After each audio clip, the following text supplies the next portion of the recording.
परम पूजनीय महाराज जी के सत्संग सुनने के लिए हमारे चैनल को सब्सक्राइब कीजिए। राधे राधे।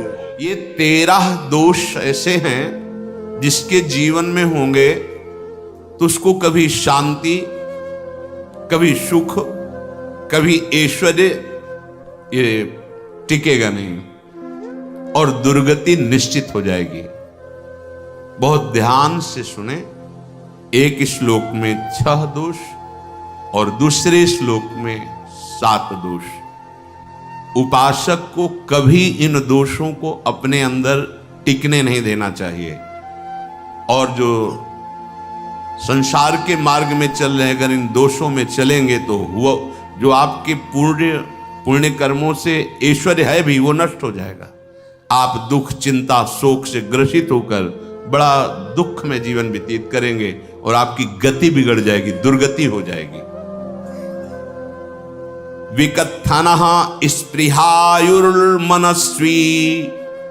बिभ्रत कोपम चपलो अरक्षणश्च एतान् पापाः षण्णराः पाप धर्मान् प्रकुर्वते नोत्र सन्तः सुदुर्गे संभोग संविद विषमोति मानी दत्तानुतापी कृपणो बलीयान् वर्ग प्रशंसी वनितास्तु देष्टा एते परे सप्तनशंस वर्गाः। जो अपने मुख से अपनी बड़ाई प्रशंसा करता है, ये 13 लिख लो दिमाग में, डायरी में, क्योंकि ये नोट हो रहा है, आवाज डाली जाएगी। आप बार बार सुन, इनसे बचिए।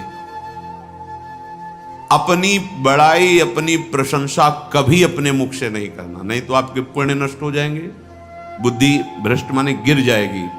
अगर परमार्थ में चल रहे हैं तो भी, और व्यवहार में तो पुण्य नष्ट हो ही जाएंगे। बुद्धि गिरी हुई तभी ऐसी बात होती है। और यह दोष बहुतायत है, ये बहुत प्रभावशाली है। अपनी बड़ाई मारना, इसको देख लो, पकड़ो, सत्संग है। अपने मुख से कभी अपनी बड़ाई ना करना। अगर कोई अपने मुख से अपनी बड़ाई करता है तो उसके सुकृत नष्ट हो जाते हैं, बुद्धि भ्रष्ट माने गिर जाती, पतित हो जाती है, फिर निर्णय ठीक नहीं। अगर हमारा सारथी, हमारा ड्राइवर मूढ़ हो तो कहीं भी हमको गिरा देगा, तो वो बुद्धि भ्रष्ट मतलब गिर जाती है, निर्णय करने लायक नहीं रहती। अपनी प्रशंसा अपने मुख से करना। दूसरा, लोलुपता, ये वृत्ति नहीं होनी चाहिए। धर्म से चलेंगे, धर्म के द्वारा जो हमें प्राप्त होगा उसी से हम अपना भरण पोषण करेंगे। आपके बच्चे स्वस्थ होंगे, बुद्धिमान होंगे, परिवार में बहुत सुख और शांति होगी। भले दीपक की तरह जलो, बहुत काल तक रहेगी। लक्ष्मी जी भी आपके घर में बहुत काल, हम ये नहीं कहते कि बहुत नहीं, जितनी है बहुत सुख शांति से चलोगे। अगर लोलुपता करोगे, हिंसा, छल कपट, व्यभिचार, चोरी, ऐसे धन आ जाए, वो आएगा, लेकिन वो हाइलोजन की तरह आएगा, एकदम प्रकाश और फ्यूज, बिल्कुल अंधकार करके जाएगा। देख लेना, तुम्हारे जो सुख के हेतु हैं, तुम्हारा शरीर, तुम्हारे बच्चे, तुम्हारी पत्नी, तुम्हारा परिवार, उसको देख के तुम रात दिन जलोगे बिना आग के। ऐसे उनके आचरण होंगे, ऐसे उनके अंग होंगे, ऐसे उनके दिमाग होंगे, ऐसा उनका व्यवहार होगा। ये लोलुपता अगर उपासक में या किसी में है तो उसको नष्ट कर देती है। सावधान। तीसरा, यदि आपका अपमान होता है तो आपको उसे सहन करना होगा, उससे आपके पाप नष्ट हो जाएंगे। जो तनिक सा भी अपमान होने पर बहुत क्रोध करके दूसरे का अपकार करने लगता है, ये आपका पतन करा देगा, ये आपको फंसा देगा, हृदय जलेगा, अर्थव्यवस्था नष्ट होगी, पूरा परिवार दुखी होगा। जरा सा अपमान की संभावना में आप किसी से भी भिड़ गए, किसी से भी, वो ये प्रवृत्ति आपका पतन कर देगी। उपासक में तो अपमान सहना अमृत है, नीचापमानम शुधा, पर व्यवहार में भी ज्यादा उत्तेजित मत होइएगा। ये तो कुछ मिनट की बात है, अगर आपने उसे मारा पीटा, रिपोर्ट हुई कानून की, ओ फंसते चले जाओगे, अर्थ जाएगा, समय जाएगा, चिंतन जाएगा, बहुत तरह से हानि हो जाएगी। अगर आप सह गए तो आपका सहना उसके लिए आग बन जाएगा। उमा क्षमा साप होते भारी, तुम्हें दंड देने की जरूरत नहीं, उसका एक कर्म ही उसे दंड दे देगा। आप शांत हो जाइए, आप सत्संगी हैं, आप शांत रहिए। चौथा, निरंतर क्रोध और उसका चिंतन। बैठे बैठे बस द्वेषियों का चिंतन ही हो रहा है, अंदर क्रोध का चिंतन और द्वेषियों का चिंतन ही हो रहा है। द्वेष भरी बातें, द्वेष भरे क्रियाएं, उन्हीं का चिंतन करके जलते रहना क्रोध से। उपासक को तो क्रोध करना ही नहीं चाहिए, बहुत शांत। ठीक है, अभ्यास में कभी क्रोध हो सकता है, उसको फिर समन करो, अंदर से प्रायश्चित, जैसा कि अब गलती हुई, आगे नहीं करेंगे। और व्यवहार में भी क्रोध को आप पीना सीखें। अगर बार बार आपका क्रोध प्रकट होता ही रहेगा, आपका स्वभाव बिगड़ जाएगा, आपके पुण्य नष्ट हो जाएंगे और आपका जीवन नष्ट हो जाएगा। देने वाला उतना दे देगा, आपको आनंदित रहो, पैसा खर्चा सब पूरे जीवन का विध्वंस मचा दिया क्रोध ने।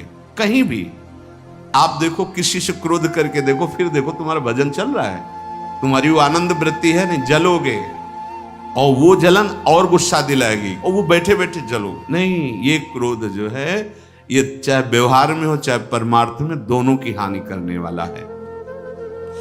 और आश्रित जनों की रक्षा न करना। अगर कोई भाग कर आपके पास आ गया है, कोई पशु पक्षी या कोई मनुष्य, आपको चाहिए कि अब चाहे हमारे पहले प्राण जाएं, उसकी रक्षा करेंगे। सीवी जैसे तो कोई बिरले ही होते हैं, पर इतना जरूर ध्यान रहे, जैसे कोई पशु पक्षी किसी भय से आपके सीमा के अंतर्गत आ गया है, अब उसकी रक्षा करनी है आपको। अगर आप स्वयं मार देते हैं या मरवा देते हैं, या आपके सुकृत नष्ट कर देगा, या आपकी दुर्गति का कारण बन जाएगा। और जो पाप कर्म उत्साहित होकर करते हैं, उपासक को तो बहुत सावधान रहना चाहिए, पर व्यवहार में भी जो नहीं करना चाहिए, अगर वो पाप कर्म आपके द्वारा मन में प्रेरित हो रहे हैं, संकल्प बन रहा है, क्रियाएं हो रही हैं, दुर्गति पक्की, पुण्य नष्ट हो जाएंगे, दुख अशांति बढ़ती चली जाएगी, कभी शांति नहीं प्राप्त कर पाएंगे। ऐसा नहीं कि जो मन में आवे सो करे। पापाचरण निडर और उत्साहित होकर करना, अगर ऐसे लक्षण है, निश्चित दुर्गति होती है। ये 6, अपनी बहुत बड़ाई करने वाला अपने मुख से, लोलुपता, तनिक से अपमान में सहन ना करने वाला, निरंतर क्रोधी और आश्रित जनों की रक्षा न करने वाला, और निडर हर्षित होकर पाप कर्म करने वाला। दूसरे श्लोक में 7 है, 6 ये 7 हो। 1, संभोग का ही चिंतन करना, संभोग में ही मन लगाना, संभोग दूसरी स्त्रियों के साथ करने की भावना रखना। संभोग पहला है, संभोग। रात दिन बैठे बैठे बस यही चिंतन करना, गंदी बातों का, गंदी बातें देखना, गंदी बातें सुनना, गंदी बातों का चिंतन करना। फिर अन्य माताओं बहनों के प्रति काम दृष्टि से देखना, कोई आ जा रही है दृष्टि से, काम भाव से देखना, भोग बुद्धि से देखना, निश्चित पुण्यनाश दुर्गति। बड़े बड़े उदाहरण इतिहास में हैं जिन्होंने ऐसा दृश्य नेत्रों से देखने की चेष्टा की, मन में संकल्प किया भोगने का, नष्ट हो गए, चाहे वो कितने बड़े प्रतापी हो। ये दुर्योधन कोई साधारण थोड़ी है, भगवान व्यासदेव जी के द्वारा ही तो ला, भगवान व्यासदेव जी ही इसकी उत्पत्ति का कारण है। अब देखो, इतने महान पुलस्त जी ही उत्पत्ति का कारण है रावण की। बस यही ऐसे दोष हैं जिनके कारण जीव नष्ट हो जाता है। ठीक है, धर्मयुक्त काम भगवान ने आदेश किया है, आपका पाणिक ग्रहण संस्कार हो गया है, संतानोत्पत्ति की भावना से कुछ पवित्र तिथियों का त्याग करते हुए चर्चा में हुई है। एक नियम है, एक आदेश है शास्त्र का। आप बहुत काम प्रवृत्ति वाले हैं तो प्रत्येक मास में जब माता बहनें पवित्र हो जाती मासिक धर्म से, तो जिनका पाणिक ग्रहण आपने किया, जो पत्नी स्वरूप है, वो ठीक है। वहां भी बार बार के लिए व्यभिचार प्रवृत्ति के लिए शास्त्र आदेश नहीं करता, संयम पूर्वक, और उसका चिंतन नहीं करना। पाणिक ग्रहण संस्कार है, घर में विराजमान है, एक संयम एक नियम के अनुसार उसका चिंतन तो फिर भ्रष्ट कर देगा। चिंतन प्रभु का करना है, चिंतन प्रभु की सेवा जो आपके कर्तव्य, इसके चिंतन से बचो। घातक है, बहुत बड़ा जहर है। अगर विषय चिंतन होने लगा तो मरोगे, जिंदा जलोगे, दुर्गति भी होगी।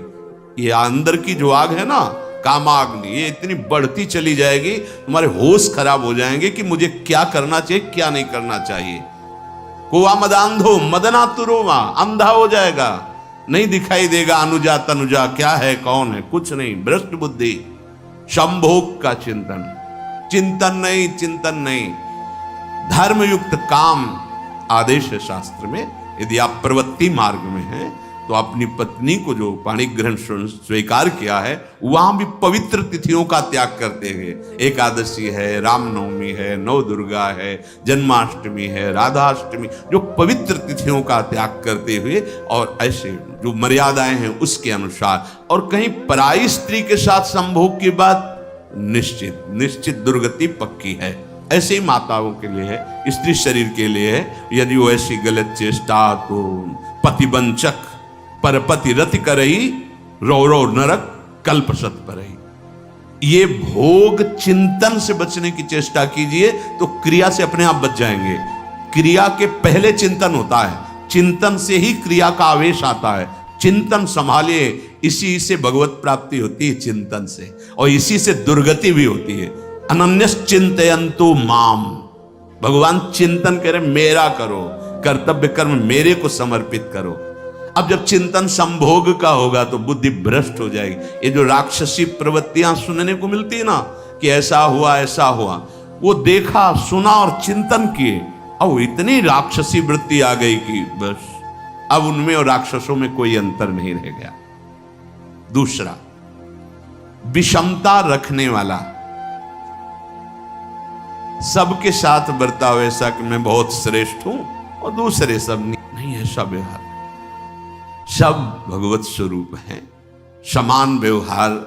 जैसे आपके भोजन है तो जो आप पा रहे हो वही सबको दीजिए, बैठने की व्यवस्था, उठने की व्यवस्था, क्रम बाई क्रम, पर उसको भी नीच भाव से मत देखिए। उस कोटि का उसको प्यार दीजिए, दुलार दीजिए, सम्मान दीजिए।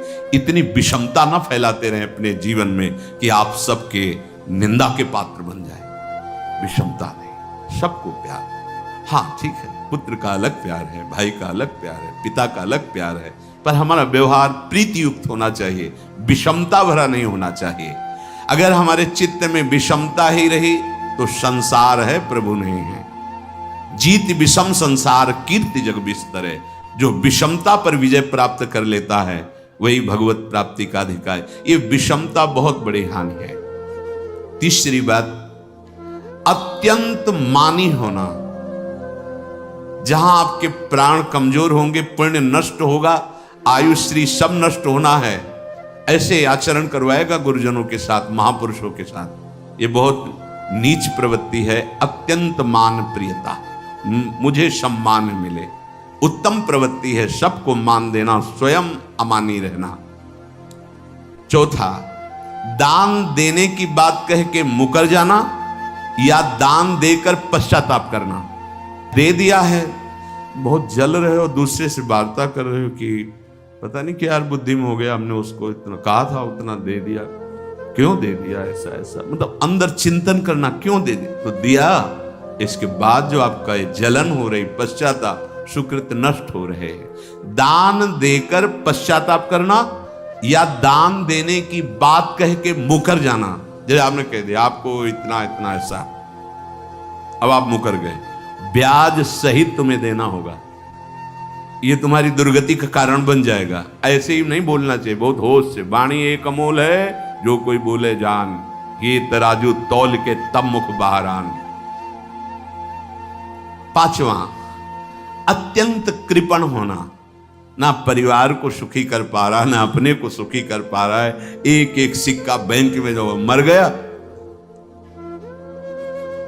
धन की वास्तविक गति यही है कि अपने परिवार को खूब उसकी अनुकूलता प्रदान करो, उसमें से कुछ हिस्सा किसी ऐसे को जिससे तुम्हें बदले में कुछ लेने की भावना ना हो। कोई साधु महात्मा, गाय, पशु, पक्षी, किसी भी जीव बीमार है शरीरधारी, उसके जिससे कुछ कभी लेने की भावना ना हो, एहसान की भावना ना हो। सो धन धन्य प्रथम गति जाकी, धन्य हो गया उसका धन। अब वो कृपण का धन किसी काम में ना स्वसुख, ना परिवार के सुख, ना धर्म कार्यों में।